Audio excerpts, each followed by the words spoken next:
about that noise? What I tell you about them pictures? It was Spike Lee's 1989 film, Do the Right Thing, that paved the way for black directors to get considerable attention in Hollywood. The comedy drama that focuses on racial tension and police overreaction is considered as one of the most important films of the era. You know, deep down inside, I think we wish you were black. Who told you to step on my sneakers? Who told you to walk on my side of the block? Who told you to be in my neighborhood? And then many other hits came along. Reginald Hudlin's House Party was one of them. What you got to say now, punk? Something wrong? Something wrong, yeah. Boys in the Hood was another cult classic, which made its director John Singleton the first African-American and the youngest ever Best Director Oscar nominee. But as fast as Hollywood embraced this wave of talent, it also ignored it. It turned out the overwhelmingly white industry's interest in empowering minority artists wasn't for the right reasons, it was just a trend. A recently published interview in the New York Times reveals some of the hardships African-American filmmakers faced back then. Juice director Ernest Dickerson told the newspaper, "There used to be a time where you went after an agency and they would always tell the story, we already got our black filmmakers." Things weren't so different for Darnell Martin, who directed the 1994 romantic comedy I Like It Like That. You had to do what they wanted you to do too, because you were their black filmmaker. But in the past few years, black films have made a huge comeback. That's thanks to Barry Jenkins and his 2016 coming-of-age drama, Moonlight, the first film with an all-black cast that won the Oscar for Best Picture. At some point, you gotta decide for yourself who you're gonna be. Can't let nobody make that decision for you. Do they know I'm black? Should they? Ever since, a string of hit movies such as Jordan Peele's Get Out and the superhero blockbuster Black Panther have inspired optimism that Hollywood could change in favor of minority artists. But the question is, how long will this second boom of black films last? The revolution will be live. Well, how long will the second creative flowering of black films last? To answer that question and more, I'm joined by Mia Mask, Professor of Film at Vassar College. Hello, Mia. I'm curious to ask about the future, of course, but then first, can you please take us to the 90s? We just mentioned that there was like a rise of black cinema back then. Would you call it the golden age of black cinema? In some ways, yeah, we could think about it as a golden age or a renaissance. So in the late 80s, you had several young black filmmakers or African-American filmmakers emerging on the scene.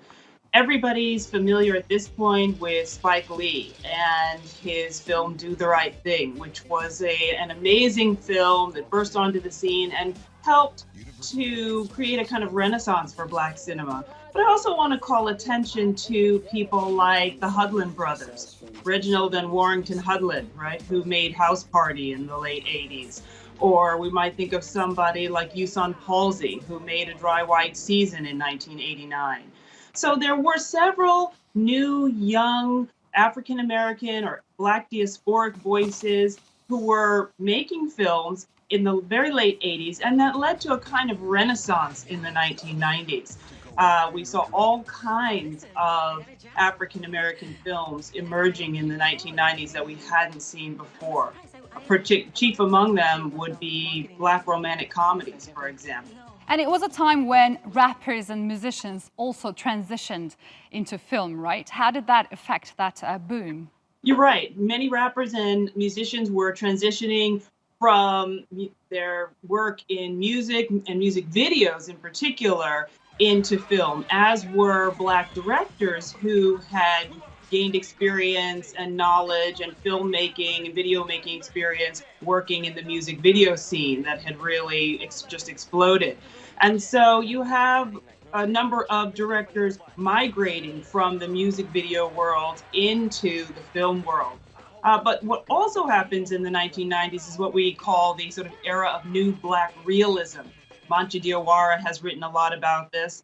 And it's a moment in the 90s when all of a sudden there's an emphasis on, well, the social realism of Black life in America in the 1990s, in the wake of, for example, the crack epidemic, in the wake of what's happening in inner cities as a result of deindustrialization and as a result of lack of economic opportunity.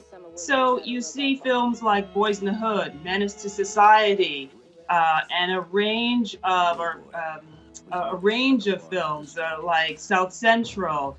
You even throughout the 90s begin to have the emergence of Girls in the Hood films like Set It Off, right? Or Mi Vida Loca. I am actually curious about the rise that happened in 2018, because we've seen 16 Black directors working on top 100 films. And of course, we have the Black Panther. So I wonder why you think that rise was happening last year.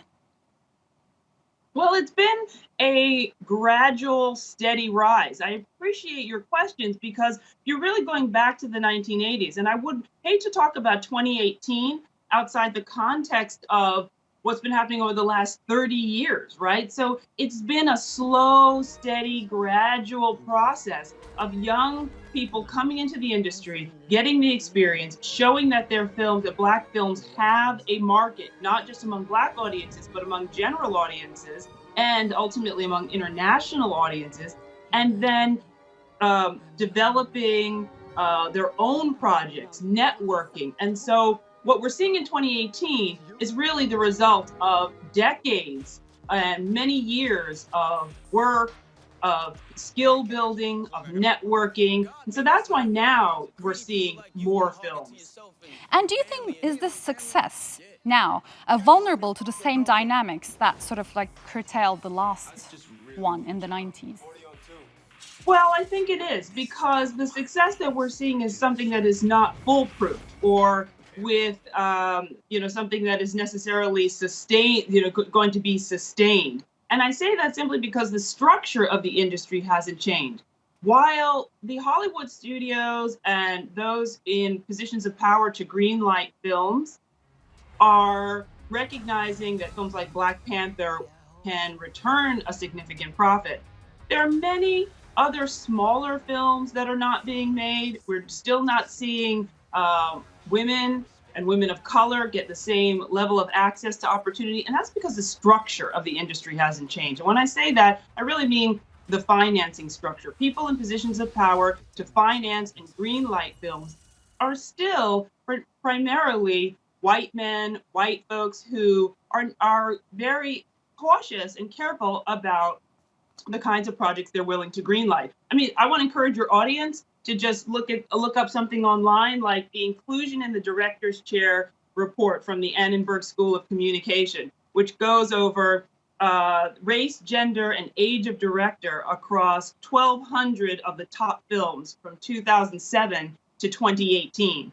And it shows you that the folks that are still able to greenlight and direct pictures are predominantly male and often not people of color. Well, unfortunately, not surprising. Well, we'll have to leave it there today, but you gave us a lot to think about. Thank you so much for joining us on Showcase today. Thanks for having me.